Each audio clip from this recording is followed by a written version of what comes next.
नमस्कार व्यूअर्स। आज हम फिर से हाइड्रोलिक स्ट्रक्चर सब्जेक्ट के ऊपर एक वीडियो देखने वाले हैं।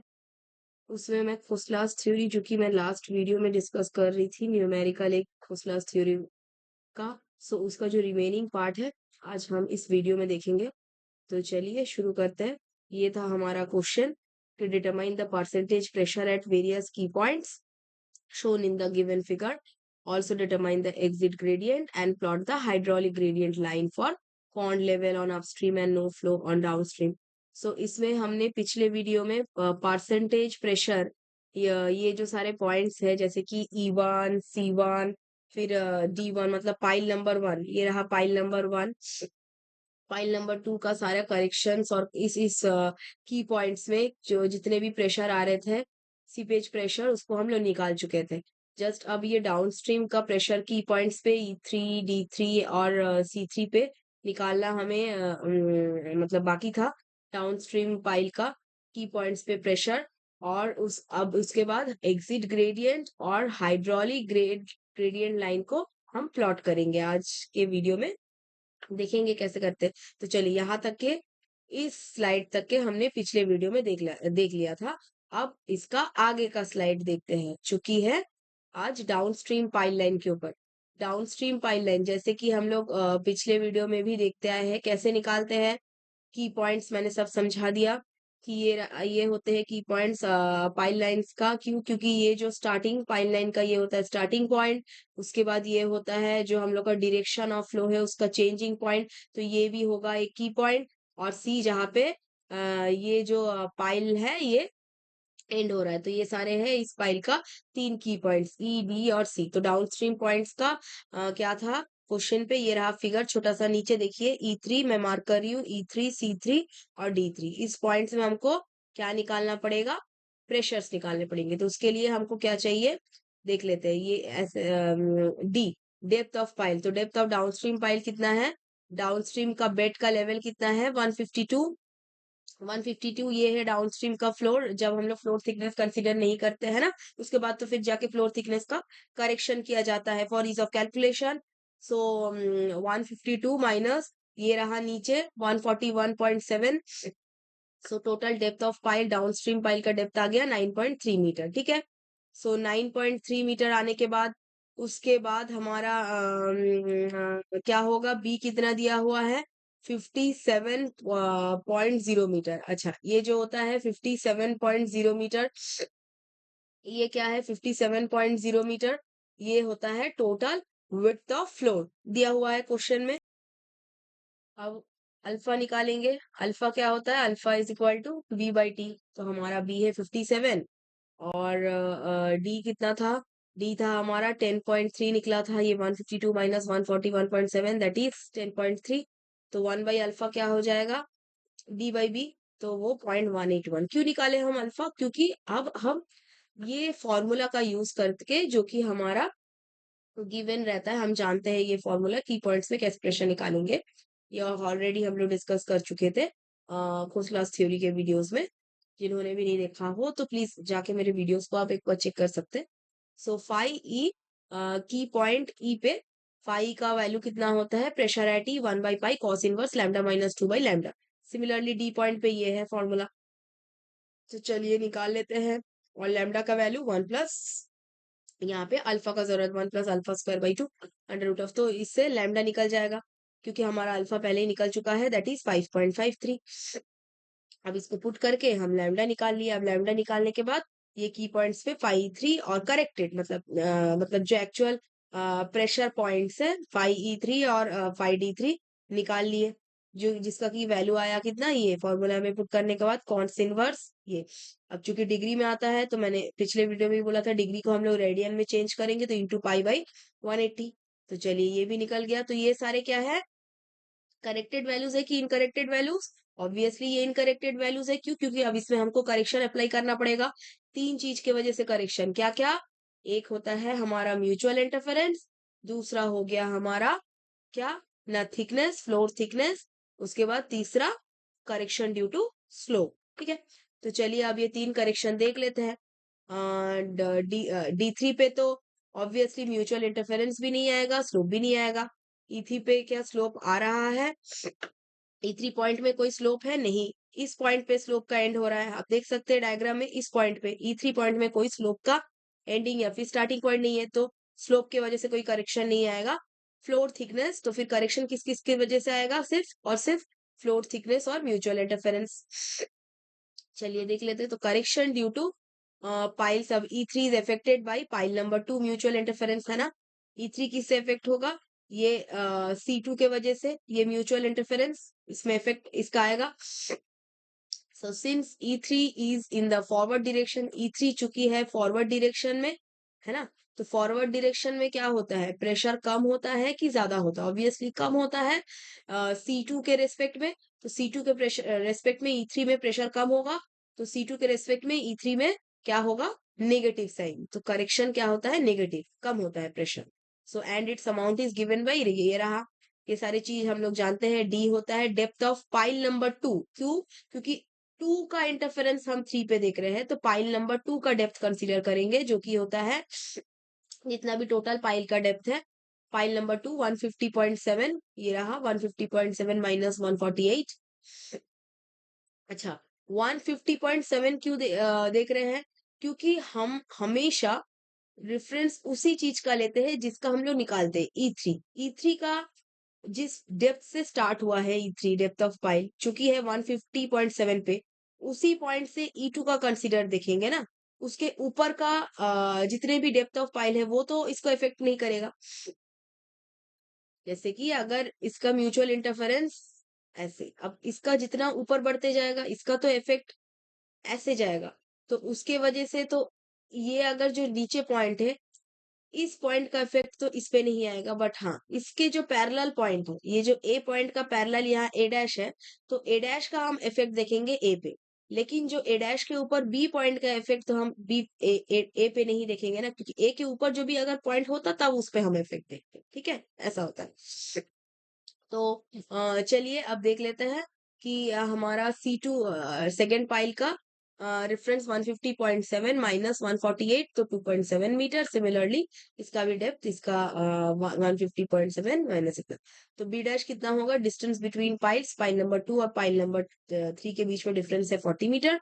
और बी क्या होता है? टोटल फ्लोर लेंथ, जो कि है 57 मीटर। तो इसको हम लोग करेक्शन पुट करेंगे तो ये नेगेटिव आ जाएगा क्योंकि फॉरवर्ड पॉइंट है। नेक्स्ट, अब correction due to floor thickness. Floor thickness का भी सेम इंटरपोलेट करके निकालते हैं। फ्लोर थिकनेस पॉइंट, अब इसमें हम लोग जानते हैं E3 डैश, जब विदाउट कंसिडरिंग हम लोग फ्लोर थिकनेस निकाले थे, कितना निकला हमारा ई पॉइंट पे? 25.4। ठीक है, तो 25.4 निकला। और डी पॉइंट पे हम जानते हैं, डी पॉइंट में कितना निकला? डी पॉइंट में भी निकला हमारा 37, है ना। तो ई डैश पॉइंट में निकला 25.4, D dash sorry D point में निकला 37। तो हमारा E3 में कितना होगा? मतलब इसका तो हम लोग हाइट जानते ही है ना। इसका हाइट कितना होता है? कितना होता है, नहीं कितना है? 152 पॉइंट, ये E3 डैश में कितना हाइट था? 152।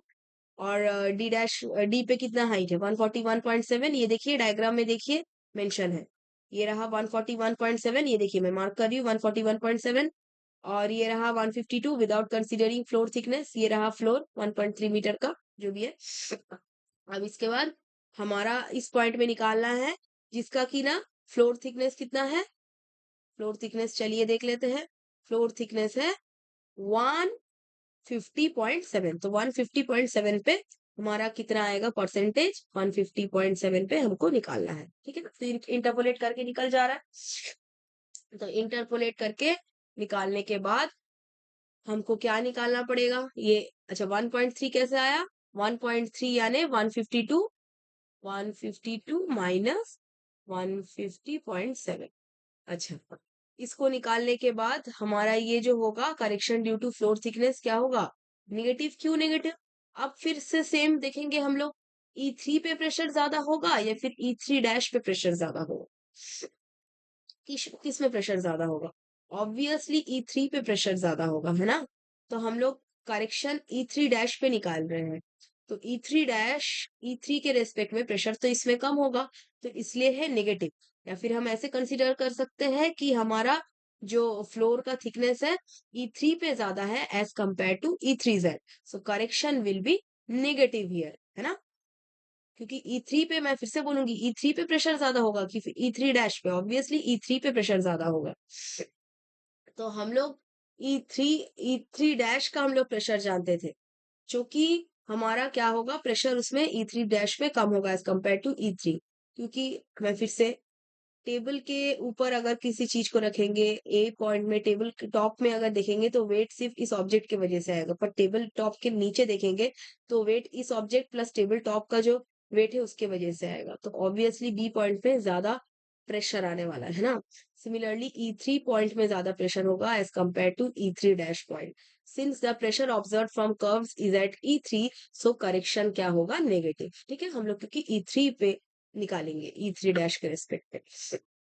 Correction due to slope E3 पे नील होगा क्योंकि वहां पे कोई स्लोप नहीं है। तो चलिए अब करेक्शंस को करेक्टेड वैल्यूज निकाल लेते हैं। तो ये रहा करेक्टेड वैल्यूज। अब ये सारे जो पॉइंट्स पे हमारा की पॉइंट्स पे जो प्रेशर आया है उसको हम लोगों ने लिख लिया। फाइव 100%, ये सारे पिछले वीडियोस में हम लोग निकाल चुके थे। फाइव टू वाला भी पिछले, और आज के इस वीडियो में हमने करेक्टेड वैल्यू ये वाला निकाल लिया। ये रहा 25.4 D3, ये हम पहले ही निकाल चुके हैं ना 25.4।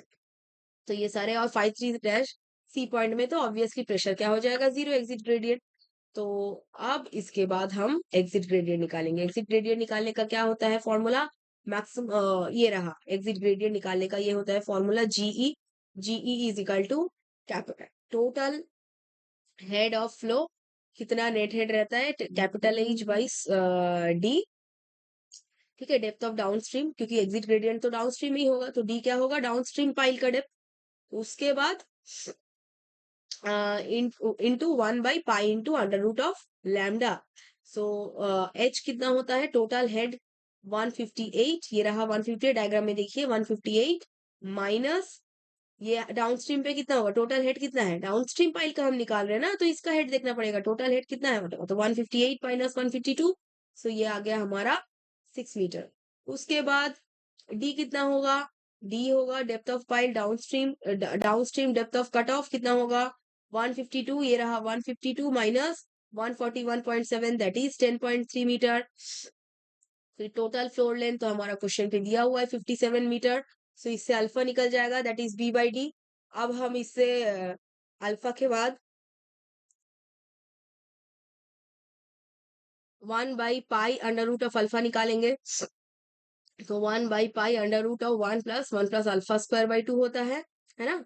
लैम्डा की वैल्यू ये हम लोगों ने कुछ देर पहले भी देखा था, तो इससे हम लोग ये निकाल लेंगे 0.18 आ गया 1/पाई into under root of lambda. चलिए ये सारे वैल्यूज को जीई मतलब एग्जिट ग्रेडियंट के इक्वेशन में पुट कर देंगे, तो हमारा ये रहा एग्जिट ग्रेडियंट।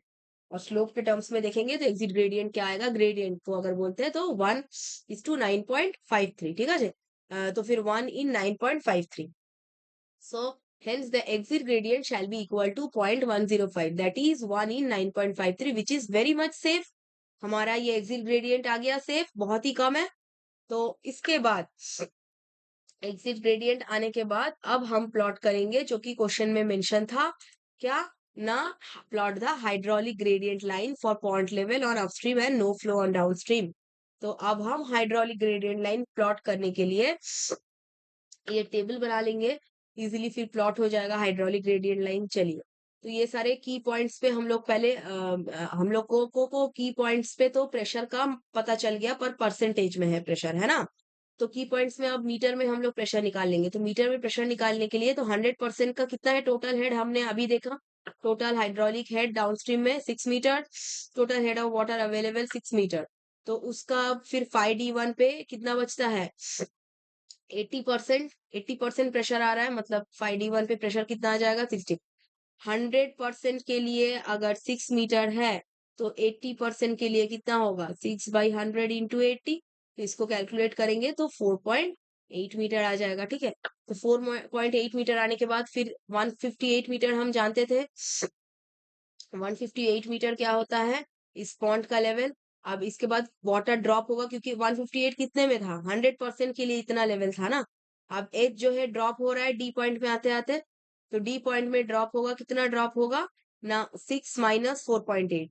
तो 6 माइनस 4.8 इज इक्वल टू 1.2।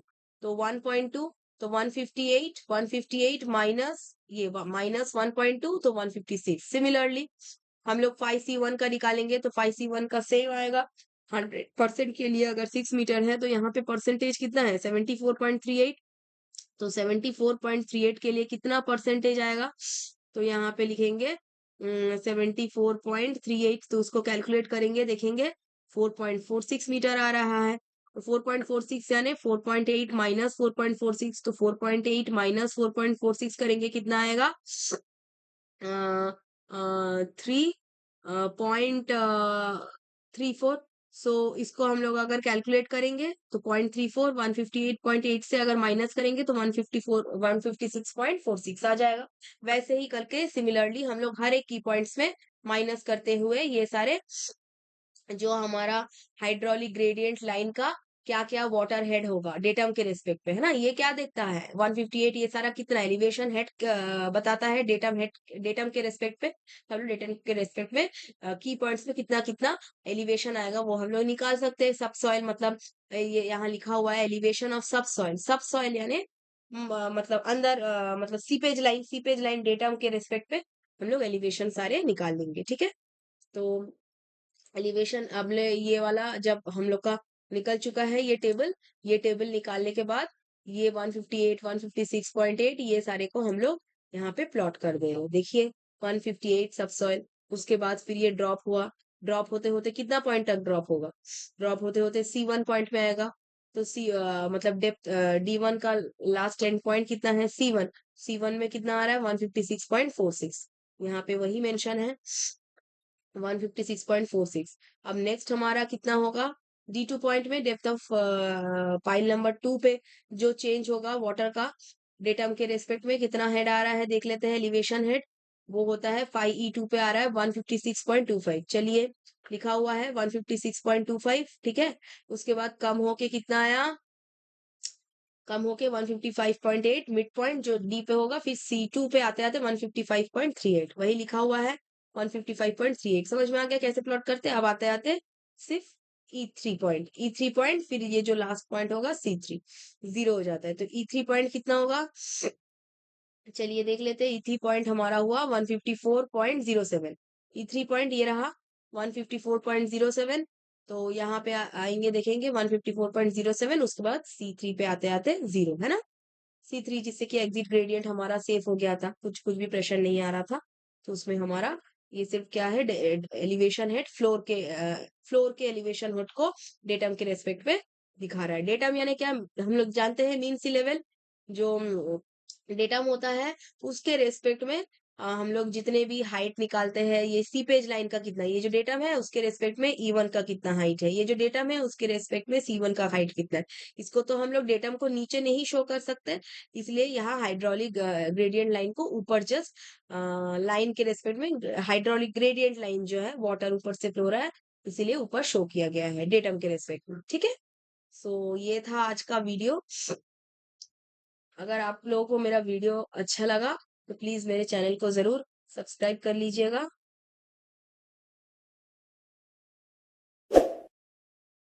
और उसके बाद ये जो बगल में बेल आइकन है इसको दबाइएगा जिससे कि जब भी मेरा वीडियोस हो आप तक जल्द से जल्द पहुंच सके। So thank you. एंड ये मेरे कुछ रेफरेंसेस है जिससे कि मैं अपना पीपीटी तैयार करती हूँ। Thank you and wait for my next videos.